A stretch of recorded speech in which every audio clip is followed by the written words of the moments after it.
Elvira Guzman. I'm an author, speaker, publicist, and talk show host. I've owned a publicity company for 10 years after starting my career working for Steve Harvey as a radio and television producer. I've worked on TV and films with celebrities like Halle Berry, Forrest Whitaker, Terrence J, Amber Rose, Mike Epps. I've done concerts for Ice Cube, The Game, Music Soul Child. I've worked on books for Shirley Strawberry, Troy Byer, and I've done philanthropy projects with Hollywood's heroes like Danny Trejo. Throughout my career, all of the projects I've done have had one common thread. They all help people find their way.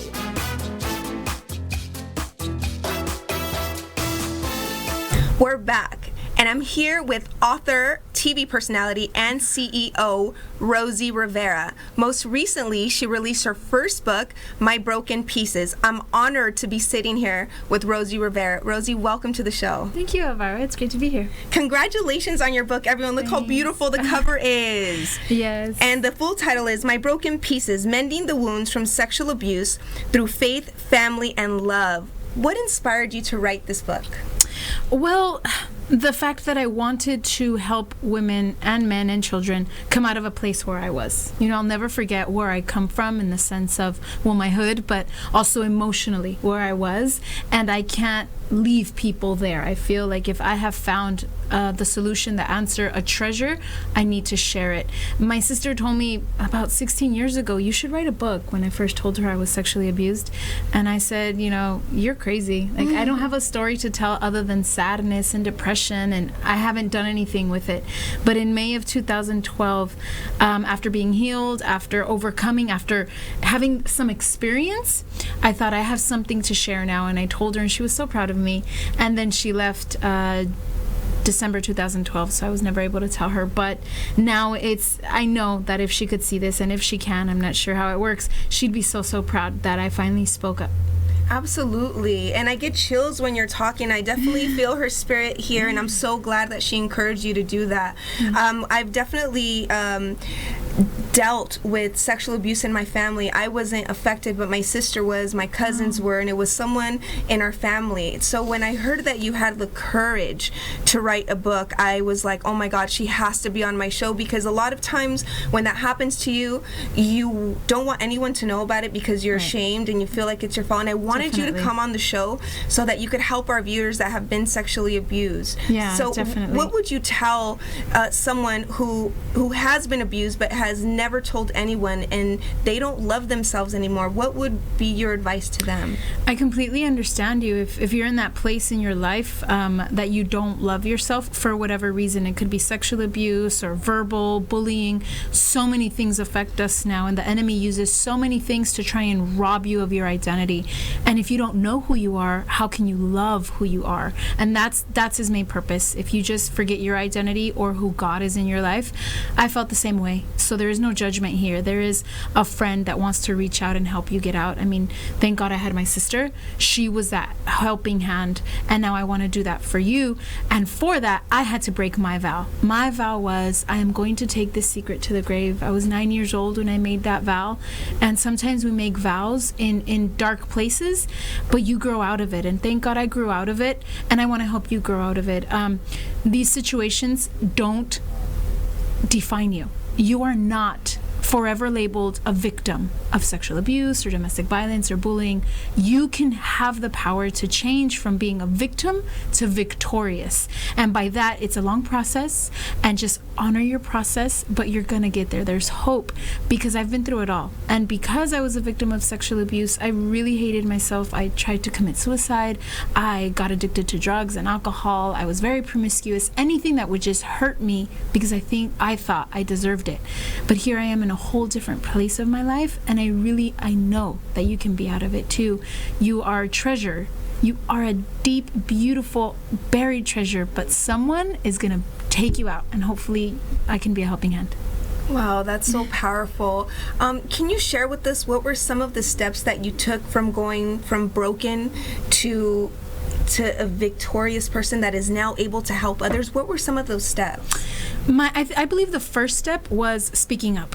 Now, one of the things that I've learned is the abuser has many weapons, but his most powerful weapon is your silence. Why? Because the shame that you feel is really their shame. And they've put it on you. They've put it on your back and your heart, but it is their shame. And when you speak up, you put it back on them. And the abusers, people that are hurting you, they are so afraid of shame.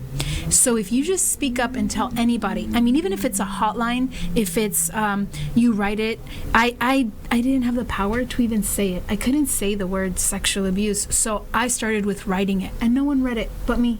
Sometimes I would tear it up for fear that someone else would see it, but that is a very teeny tiny great first step of just getting it out of you. I call it throwing up, and if you've been to any psychologist, that's the first few hours of the session, is throwing everything up. Why? So that then you can fill it with something else. So I threw up my self-hate, I threw up my pain, I threw up my trauma, and as it started to come out, I made room for self-love and peace and strength.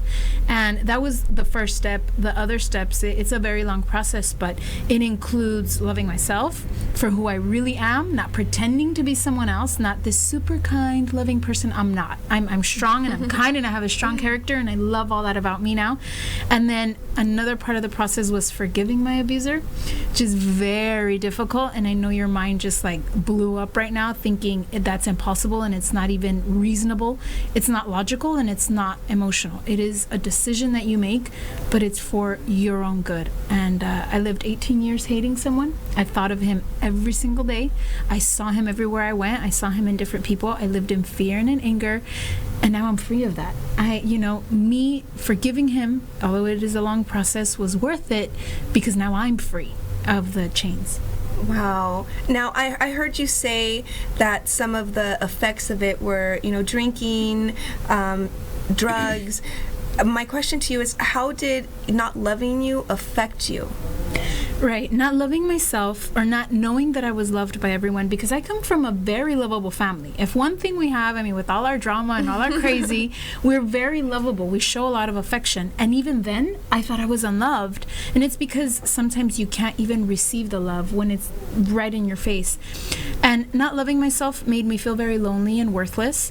And when you feel worthless, you treat yourself as worthless. If you knew the value that you had in your skin, in your heart, in your mind, you wouldn't damage it with drugs. I would never do ecstasy again in my life. Just knowing I have a brain up here. I need it when I'm 60. I need it now. I would never have put ecstasy in my body. I wouldn't have even put alcohol, because I just wanted to destroy my liver. And I really wanted to die. And I knew that suicide wasn't the answer, although I tried it a few times when I got desperate.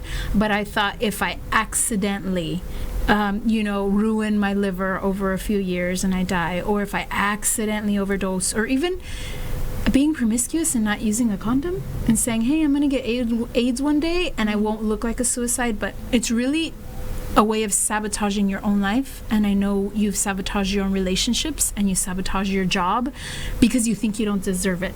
So it's either directly damaging yourself or sabotaging the good things that happen in your life because your mind tells you, I don't deserve any goodness. Yeah, wow. How were you able to forgive that person? And how can they begin to forgive whoever did that to them? Well, that's one of the things. It's a long process. You can find it on my YouTube channel or in the book, but you don't have to. I want to help you, and I'm not here selling a book. I really want to let you know. But please purchase it because it's wonderful. If it will help you, I really want it to help people. But there are other great books. Just first thing about forgiveness is acknowledging that you're never going to wake up feeling like forgiving, today I feel. No, because it's not a feeling. It's a decision. It's a choice that you make. And obviously you have to make choices with pros and cons. With you may think that the cons are he's going to get away with it. There are no consequences for him. He's going to be happy-go-lucky and I'm hurting. And it's actually the opposite. When you forgive, you have to understand you're leaving it in God's hands and just saying, you know what? I have all these charges against this guy. If you're taking him to trial, I took him to a spiritual trial. He wasn't even aware. He never said sorry to me. He never acknowledged it. But I said, we're doing this. And I said, God, I have all these things he did to me. Do something about it. If you don't want me to do something about it, because vengeance shouldn't be in my hands, and because it's really making me bitter. I was so bitter and so angry because I wanted so badly to hurt him, and I was tired of just being bitter. So you have to get to the point where you're tired of being bitter, because honestly, it's affecting every relationship you have. I mean, who wants to be close to bitter water or dirty, stinky water? And that's what you do with your flowing water of life. You're making it smell, and no one wants to be around that, and you're losing beautiful relationships. So don't let him do that to you anymore. Don't let her do that to you anymore. Make the choice. I took it up to God, and I'm not here to put any religion on you. I'm here just to say that was my solution. But take it up in your meditating time. Take it up in your writing time, to your psychologist, psychiatrist, to a friend, and just say, help me go through these feelings. And you know what? I couldn't bless him. I couldn't just say, oh, bless him. I couldn't be a hypocrite to myself. I had to start off with saying, God, do your will in his life. Good, bad, just do it. And I would just cry it out every day. I went every day with something new on my list. Oh, he abused me when I was 8. That was one day. And sometimes it took more than a day. When he abused me when I was 8, he did this and this and that. It took a good 3 months of just taking it up whenever I could. I would take my breaks. But you forgive him from everything, and then 3 years later, something new came up, and I remembered I was mad again. I'm like, this guy, he hurt my niece, and he hurt my brothers indirectly, and he hurt my family, because I could sense that probably happened with your family. You were indirectly affected, because the whole family is affected. So I had to take him to trial for that. How dare you hurt my sister and my brother?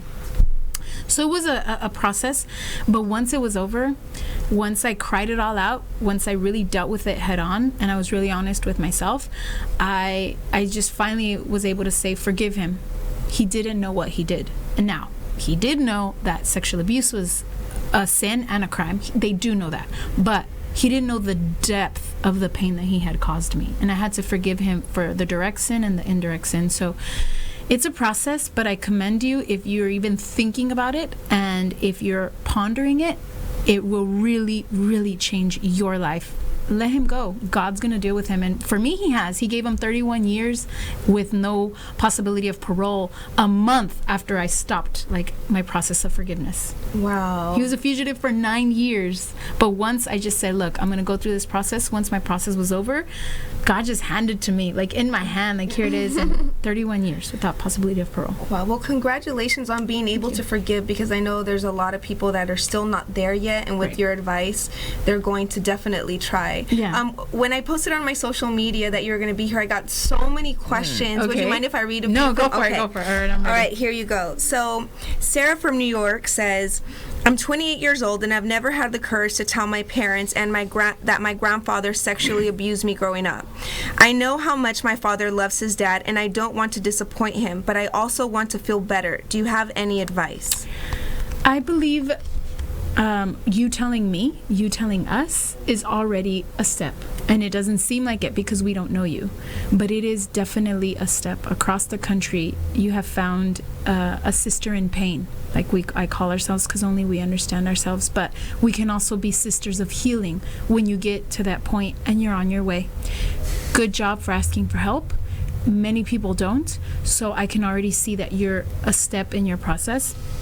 Now I know it's your grandpa, and that's the issue, is that it becomes a family issue. If it were a stranger who hurt us, it would be easier, but it was your grandpa.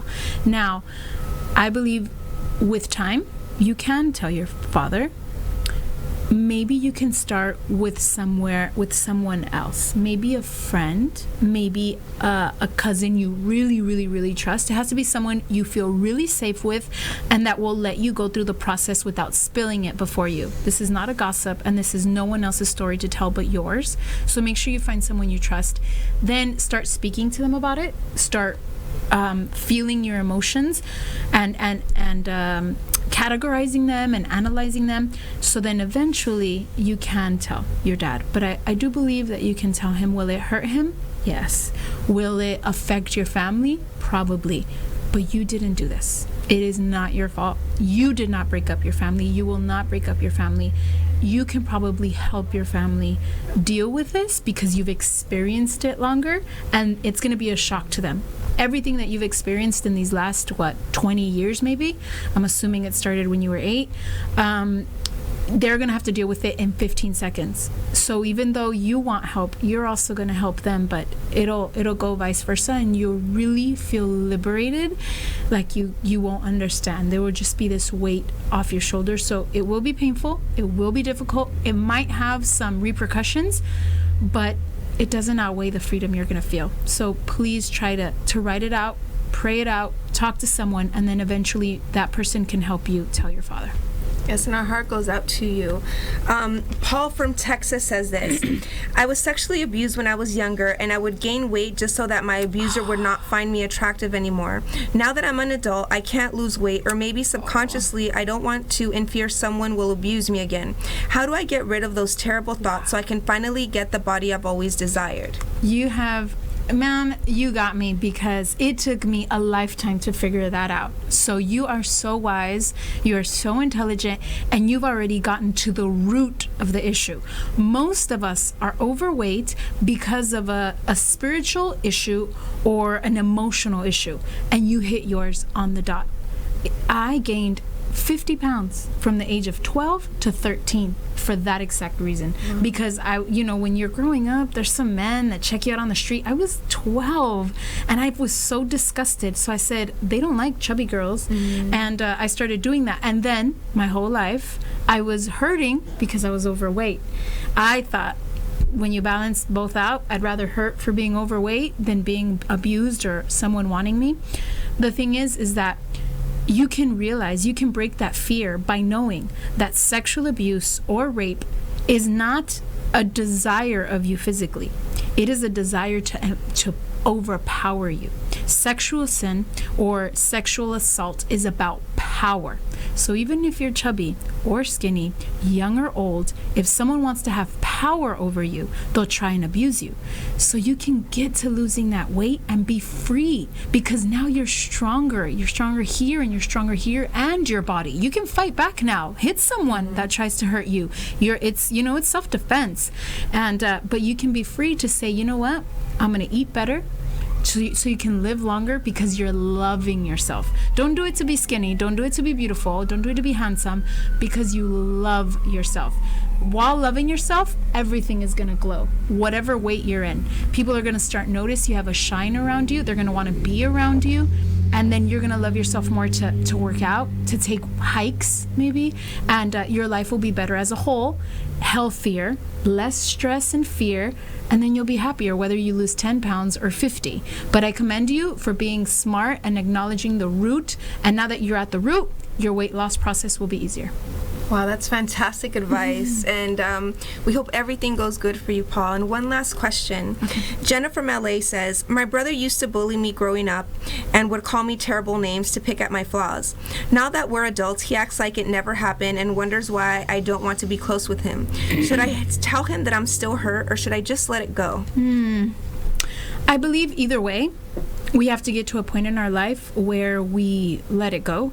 And that's very difficult. It's much easier said than done. So I am not trying to minimize your pain. Your pain is valid. And even though it's years later, I don't believe that time heals. I believe God with time, or God using different resources, heals. So I believe eventually you'll have to let it go. You'll have to forgive him, whatever happens, even if he never apologizes or never acknowledges it. But I do believe that after you let it go in your heart, after you've processed it, after you've forgiven him, then you talk to him.